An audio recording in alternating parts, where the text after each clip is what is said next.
प्रीतमपुर गांव में एक लकड़हारा मोहन अपनी पत्नी गीता के साथ रहता था। दोनों ही पति पत्नी दिल से बहुत ही सच्चे और नेक थे। मोहन गांव के सरपंच के पास काम करता था।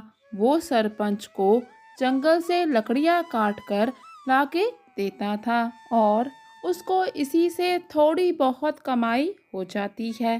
फिर एक दिन मोहन सरपंच जी से कहता है, मालिक, आप मुझे लकड़ियां काटने के बदले जो भी पैसे देते हैं वो बहुत ही कम है। मेरी आपसे विनती है कि आप लकड़ियों की कीमत थोड़ी सी बढ़ा दीजिए। तो इस पर सरपंच कहता है, अरे मोहन, ये कैसी बातें करते हो? मेरे यहाँ पर सभी मजदूरों को एक समान मजदूरी मिलती है। मोहन कहता है, लेकिन मालिक, मैं बहुत ही मेहनत करता हूँ।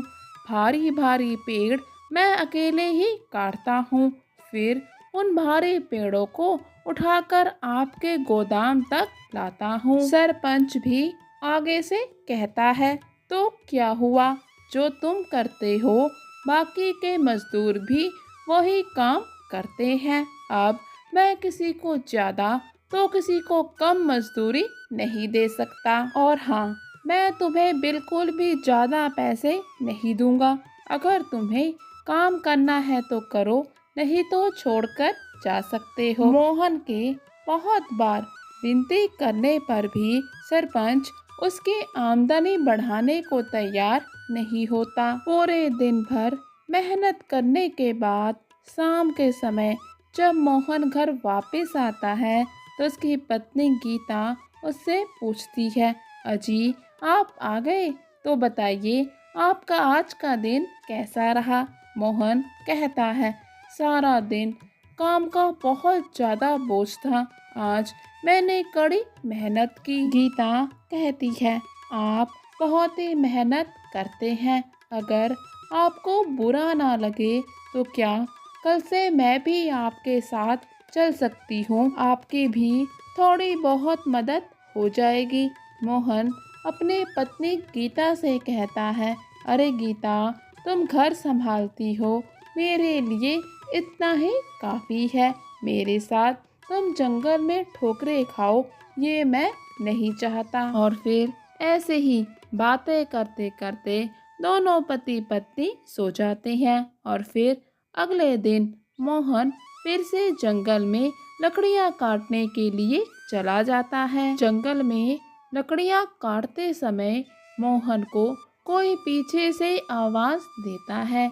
जैसे ही मोहन पलटकर देखता है तो पाता है एक बुजुर्ग आदमी उससे खाने की दुकान का पता पूछता है। मोहन कहता है, अरे बाबा, खाने की दुकान तो है लेकिन बहुत ही दूर है।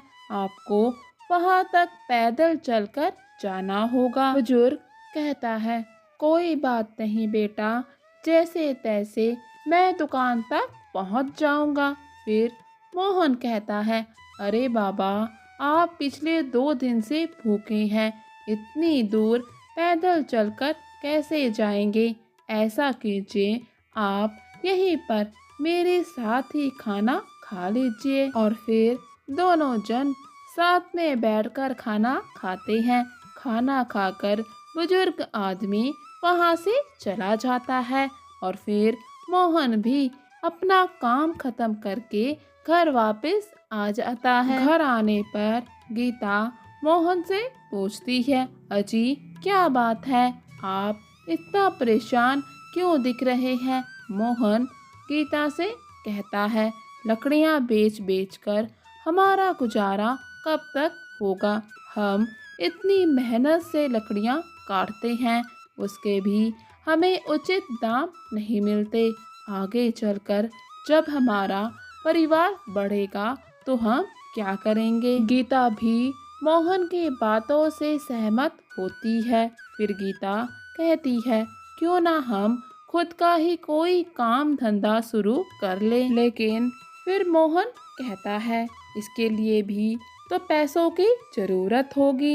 इतना पैसा कहाँ से आएगा। हमको इसके लिए बचत करना शुरू करना होगा, लेकिन हमें तो थोड़ी सी ही आमदनी होती है, उसमें खाने का खर्चा ही बड़ी मुश्किल से निकलता है, तो हम बचत कैसे करेंगे। और फिर इसी चिंता में दोनों पति पत्नी की रात कट जाती है। अगले दिन मोहन फिर से अपने काम पर निकल जाता है। आज फिर से उसको वही बूढ़े बाबा मिलते हैं। बाबा मोहन से कहते हैं, बेटा, कल तो तुमने मुझे खाना खिला दिया था, लेकिन आज मुझे दुकान का पता बता दो, ताकि मैं वहाँ पर जाकर खाना खा सकूं। मोहन कहता है, लेकिन बाबा, वो दुकान बहुत ही दूर है। आप ऐसा कीजिए, मेरे साथ ही खाना खा लीजिए। बूढ़े बाबा मोहन से कहते हैं, लेकिन बेटा, कल भी तुमने मुझे खाना खिलाया था, और फिर आज फिर से मैं तुम्हें परेशान नहीं करना चाहता। मोहन कहता है, अरे बाबा, इसमें परेशानी की कोई बात नहीं है। आइए, आप मेरे साथ बैठकर खाना खाइए। और फिर एक बार फिर से दोनों जन साथ में बैठकर खाना खाते हैं। बूढ़े काका देखते हैं कि मोहन कुछ परेशान लग रहा है, तो वो मोहन से कहते हैं, अरे मोहन बेटा, क्या हुआ, इतना परेशान क्यों हो। पहले तो मोहन कुछ भी बताने से मना कर देता है, लेकिन बूढ़े काका के बार बार पूछने पर मोहन उनको अपनी सारी कहानी बता देता है कि वो लकड़ियाँ काटने का काम करता है, जिससे उसे अच्छी कमाई नहीं होती, और वो कुछ अपना काम धंधा करना चाहता है, जिसके लिए उसे बहुत से पैसे चाहिए, जो कि उसके पास नहीं है। बूढ़े बाबा कहते हैं, बस इतनी सी बात। तो वो मोहन को एक मटकी देते हैं और कहते हैं, तुम्हें जो कुछ भी खाना हो इस मटकी से मांग लेना, ये मटकी तुम्हें खाना देगी। मोहन कहता है, क्या बाबा, सच में ये मटकी हमें खाना देगी? लेकिन इसकी भी एक शर्त होगी, तुम जो भी खाना मांगो वो तुम्हें पूरा खाना होगा, खाने की बर्बादी नहीं करनी होगी। मोहन बहुत ही खुश होता है और खुशी खुशी मटकी लेकर अपने घर आ जाता है। फिर सारी बात अपनी पत्नी गीता को बताता है। गीता भी ये सब जानकर बहुत ही खुश होती है। दोनों पति पत्नी ये बातें करते हैं, अब तो हमें खाने की कोई भी समस्या नहीं होगी और हम अपना सारा पैसा जमा कर सकते हैं। फिर खुद का ही कोई काम धंधा शुरू करेंगे। और फिर रात के समय गीता मटकी से दाल चावल खाने के लिए मांगती है। दोनों पति पत्नी दाल चावल खाकर आराम से सो जाते हैं। और फिर अगले दिन मोहन जंगल में लकड़ियां काटने के लिए चला जाता है और फिर वापस आकर दोनों पति पत्नी मटके से खाना मांगते हैं। और फिर यही सिलसिला कई दिनों तक ऐसे ही चलता रहता है। और फिर धीरे धीरे पैसे जमा करके मोहन और गीता की जिंदगी बदल जाती है। उनकी बदलती जिंदगी देखकर सभी लोग बहुत ही हैरान होते हैं कि इतने कम पैसों में ये अपने घर का गुजारा कैसे करते हैं। ऊपर से आजकल तो इनके रंग ढंग ही बदल गए हैं। तो फिर एक दिन अचानक से सरपंच मोहन के घर पे आ जाता है और दोनों पति पत्नी को चुपके से मटके से खाना मांगते देख लेता है और समझ जाता है कि मोहन के पास कोई मामूली मटका नहीं है, बल्कि जादुई मटका है, जिसके कारण ही उसके दिन बदले हैं। और फिर सरपंच के मन में जादुई मटकी की चोरी की बात आती है। वो देखता है कि जब मोहन और उसकी पत्नी घर पर नहीं होंगे तो वो मटकी की चोरी कर लेगा और फिर सरपंच बिल्कुल ऐसा ही करता है। मटके की चोरी करके सरपंच मटके को अपने घर ले आता है। सरपंच मटकी लाकर बहुत ही खुश होता है। फिर वो मटकी से कहता है, मटकी तुम मुझे पूरा भर भर के सोना दो। इतना बोलते ही सोने से भरा बक्सा वहां पर आ जाता है, जिसे देखकर सरपंच बहुत ही खुश होता है।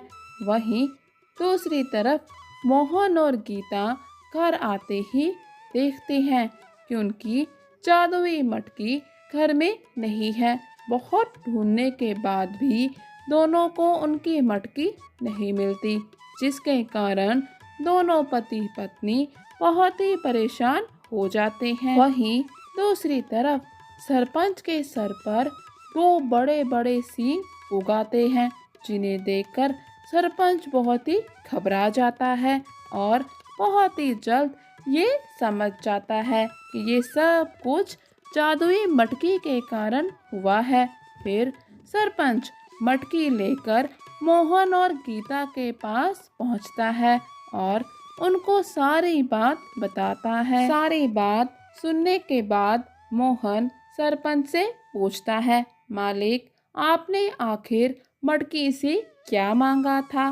तो सरपंच बताता है कि उसने सोने से भरा हुआ बक्सा मांगा था। मोहन कहता है, मालिक यही आपने सबसे बड़ी गलती की है, क्योंकि इस मटके से जो कुछ भी मांगो उसे पूरा खाना होता है। इतने में वहाँ पर बूढ़े बाबा भी आ जाते हैं और कहते हैं, आखिर तुम्हें तुम्हारे लालच का फल मिल ही गया।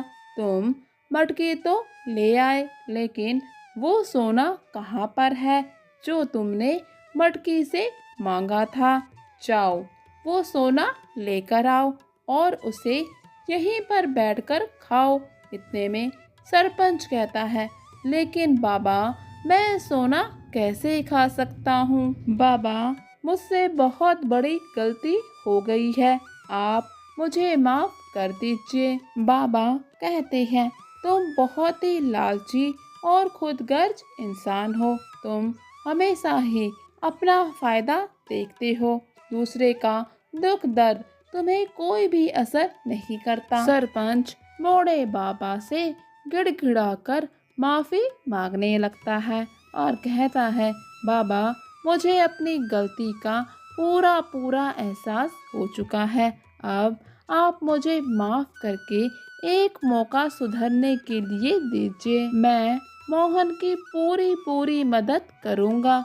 उसका जो भी कारोबार शुरू करने का मन है उसमें मैं उसकी मदद करूँगा। बाबा को भी सरपंच पर तरस आ जाता है और वो उसे माफ कर देते हैं।